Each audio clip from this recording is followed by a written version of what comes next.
पे चल के देता जो ये संदेशा, प्रेम के रंग सब रंगे, सबका है एक खिवैया, भीड़ में हो या रहे अकेला, आनंद में रमता जो नंदती नंदती नंदती नंदती नंदती देवा, नंदती नंदती नंदती नंदती नंदती देवा, नंदती नंदती नंदती नंदती नंदती देवा, नंदती नंदती नंदती नंदती नंदती देवा।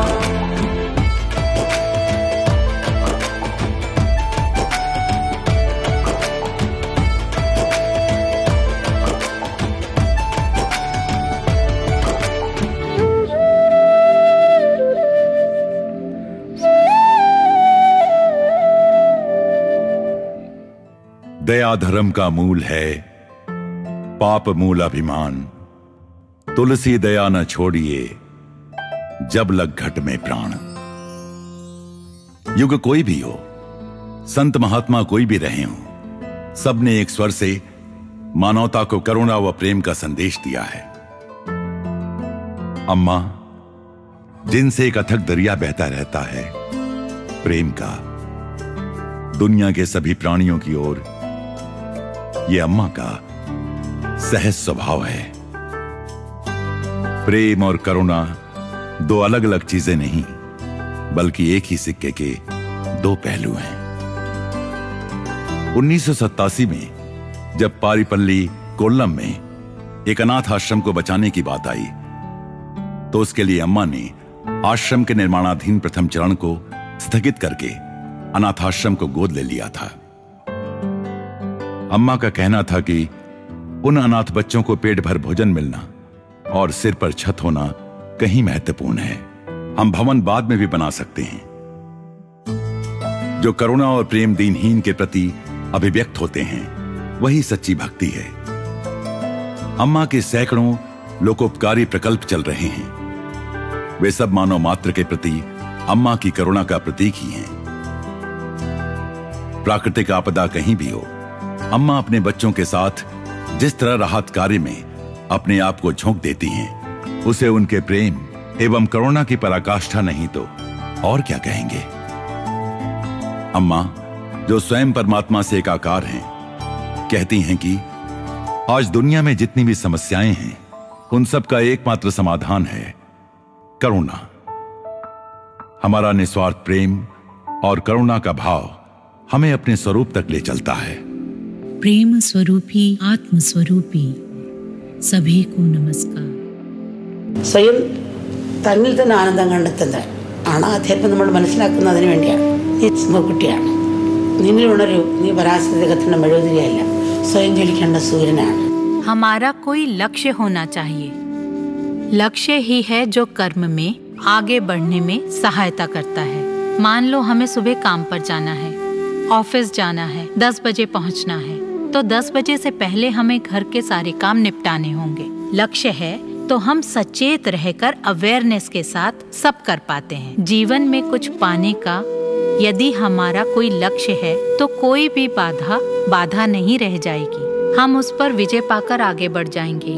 लक्ष्य हमें अपने गंतव्य की ओर बढ़ने में सहायता करता है। हफ्ते में एक दिन उपवास करने से जो पैसा बचे उसे गरीबों में बांट देना चाहिए। ऐसे ही पश्चिमी देशों में अम्मा के बच्चे हफ्ते में एक दिन उपवास रखकर इकट्ठे होकर बचाए हुए पैसों से गरीबों को खाना खिलाते हैं। साधक को अंदर ईश्वर को खोजने के लिए यम नियम का पालन करना पड़ता है। रात के समय मिताहार करेगा तो सुबह जल्दी उठेगा और हफ्ते में एक दिन उपवास रखें। मिक्सी को इस्तेमाल करते समय बीच में थोड़ी देर विश्राम नहीं देंगे तो मोटर जल जाएगी। श्रम के बाद विश्राम देह को तनाव मुक्त कर देता है। सारे अवयवों को आराम उपवास से ही मिलता है। उपवास करने से हमारे अंदर जमा हुआ मल फिर बाहर निकल जाता है। मल जमा हो तो मुश्किल है, मल है तो बल है, बल बढ़ गया तो भी मुश्किल। पेट दर्द हो सकता है, सर दर्द हो सकता है, काम बढ़ सकता है, क्रोध आ सकता है। ये भावनाएं सूक्ष्म रूप में मौजूद हैं। सुबह सवेरे उठकर सूर्य देव को आभार सहित प्रणाम करने की और संध्या समय दीप जलाने की परंपरा है। दीपक प्रतीक है पवित्रता का। उसका और सूक्ष्म अर्थ भी है केवल प्रकाश तत्व का परिचायक नहीं। दीपक जलाकर हम अग्नि का वंदन करते हैं। ऊष्मा के बिना जीवन संभव नहीं है। ज्योति हर एक चीज को प्रकाशित करती है, अग्नि प्रकाशित करती है। इसीलिए हम प्रकाश का सम्मान करते हैं। सब ब्रह्म है कई लोग कहते हैं और दीपक से सिगरेट सुलगाकर पीते हैं। जो स्वयं को ब्रह्म कहता है वो सिगरेट का दास क्यों? कई रोगियों के पास पेन किलर के लिए पैसे नहीं होते, घंटों पीड़ा से रोते रहते हैं। माइग्रेन से सिर फटता रहता है। जिसने अपने अंदर आनंद पा लिया उसे सिगरेट क्यों चाहिए? उन्हीं पैसों से किसी की पेन किलर लेने में सहायता कर दें, आनंद वस्तुओं में नहीं। इसे सिगरेट पीने में मजा आता है। दूसरा घृणा से नाक बंद करके भाग जाता है। यदि वस्तु में आनंद हो तो ऐसा नहीं होगा। ये समझकर हमें अपने भीतर ही सुख को खोजना चाहिए। आध्यात्मिकता को समझने का यही हेतु है। तुम बिल्ली के बच्चे नहीं, म्याऊं म्याऊं करते रहने वाले शेर के बच्चे हो। अंदर से जागो। तुम दूसरों के द्वारा प्रकाशित होने वाली मोमबत्ती नहीं, स्वयं प्रकाश सूर्य हो। शुरुआत में यम नियम का पालन करना आवश्यक है। ब्रह्मचर्य, बोलचाल में विनम्रता, देखने में विनम्रता और सब कर्मों में विनम्रता और सावधानी होनी चाहिए। कैसा होना चाहिए साधक का व्यवहार? शुरुआत में सीधे हाईवे पर गाड़ी नहीं चला सकते। ड्राइविंग सीखने वाला हाईवे पर गाड़ी चलाएगा तो गाड़ी ठोकेगा और खुद भी मर जाएगा। खुले मैदान में ही ड्राइविंग सीखी जा सकती है। साइकिल हो या कार, पहले मैदान में ही सीखनी चाहिए। सीखने के बाद फिर कहीं भी चलाओ। यम नियमों का पालन करते हुए साधक को औरों के लिए आदर्श स्थापित करना चाहिए। इस रास्ते पर चलते हुए हम यहाँ तक पहुँचे हैं, ऐसे हमने अपने मन पर संयम रखा। अब हमारा मन हमारी बात मानता है। यहाँ पहुँचने के लिए हम इस मार्ग पर चले हैं। प्राप्ति के बाद उसका तिरस्कार करना उचित नहीं। हमें उसे भुलाना नहीं, दूसरों के लिए आदर्श बनना है। सब लोग ज्ञानी नहीं हैं। ज्ञानी भी आदर्श स्थापित करने के लिए आम आदमी के स्तर पर उतर आते हैं। माँ अपने डगमगाकर चलने वाले बच्चे के साथ धीरे धीरे चलती है। मुझे जल्दी जाना है ये सोचकर माँ बच्चे को घसीटती हुई ले जाएगी नहीं, वो कदम से कदम मिलाकर चलेगी। वो उसके स्तर पर आकर उसे उठाती है। हमें ज्ञान है पर बच्चे को नहीं। हमें नासमझ बच्चे के स्तर पर उतरकर धीरे धीरे उसे हर चीज समझानी सिखानी पड़ती है। सब ब्रह्म ही है, बीज भी ब्रह्म है और वृक्ष भी। पर क्या बीज वो सब दे पाएगा जो वृक्ष देता है? काटने वाले को भी वृक्ष छाया, ठंडक, फूल, फल सब देता है। हमें वृक्ष जैसी उस पूर्णता की, परिपक्वता की, विनम्रता की अवस्था को पाना है। तुम आत्मा से विलग नहीं। जैसे बाएं हाथ में दर्द हो तो दायां हाथ तुरंत उसे सहलाता है, उसी तरह दूसरों के दुख सुख को अपना दुख सुख समझें। शिबी की कहानी ले लो। उन्होंने अपने शरीर का एक भाग दे दिया तो दूसरी आंख में आंसू आ गए, क्योंकि वो शरीर का दूसरा भाग नहीं दे पाए। कुछ भी मुझसे अलग नहीं, इस अवस्था में जागृत होना है।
मैं जब 77 वर्ष की उम्र में भारत की यात्रा पर निकला था तो मेरा इरादा एक फिल्म के लिए प्रेम कथा लिखने का था।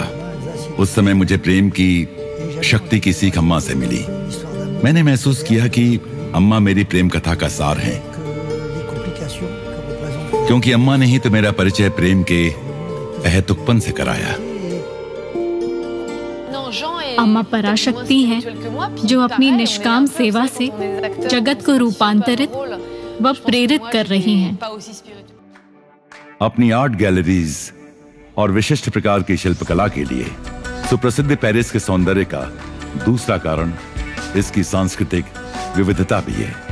प्राकृतिक और मानव निर्मित सुंदर स्थानों की वजह से विभिन्न क्षेत्रों के लोगों के लिए फ्रांस की राजधानी मानो एक तीर्थ स्थल बन गई है। इस शहर के बीचों बीच स्थित सेंट मार्टिन हॉल में अम्मा का कार्यक्रम आयोजित किया गया। अम्मा के प्रवेश करते ही यह हॉल मानो मंदिर बन गया और सब लोग एक नए जोश, नए उत्साह से भर उठे।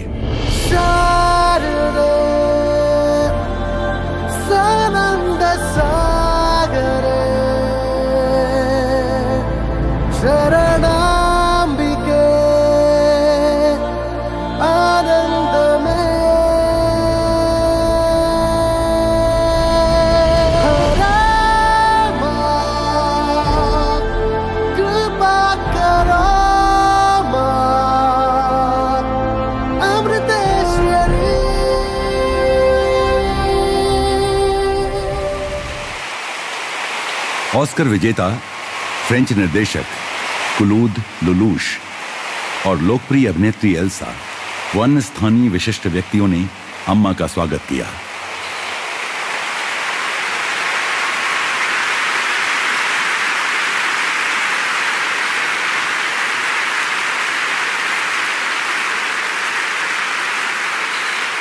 श्री लुलूश ने फ्रेंच में अनुवादित अम्मा की शिक्षाओं पर आधारित एक नई पुस्तक का विमोचन किया।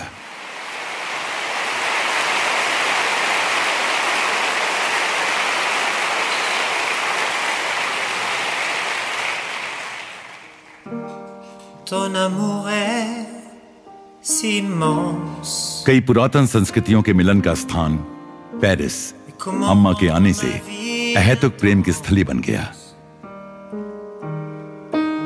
ऐसा प्रेम जिसके लिए वर्ण जाति का भेद, रंग या लिंग भेद, उम्र या शिक्षा कोई सीमा बंधन नहीं। ये है बस एक माँ के हृदय से अपने बच्चों के तरसे हुए दिलों पर प्रेम की उन्मुक्त वर्षा। Libre de nous et avec toi, libre de tout. Libre de moi, libre de nous et avec toi, libre de tout. Pourquoi douter encore de notre essence, bien au-delà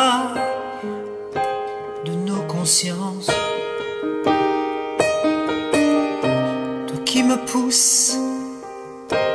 et me reprend et surtout m'apprend.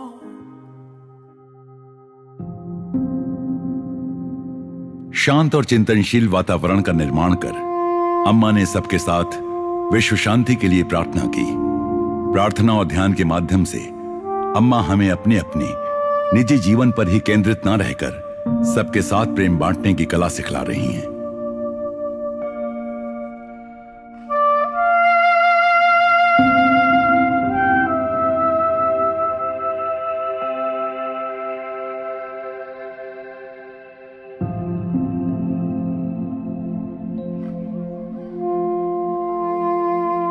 ओम भयावहायै नमः।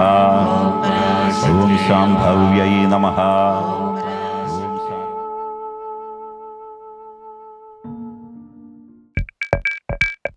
यहाँ के भक्तों ने एकजुट होकर इस बात का ध्यान रखा कि जो भी लोग अम्मा के दर्शन के लिए आए उन्हें कम से कम भूख प्यास के कारण असुविधा ना हो, बल्कि जहां जहां अम्मा जाएं, उनके सानिध्य में उत्सव भरे वातावरण में वे शामिल होते रहें।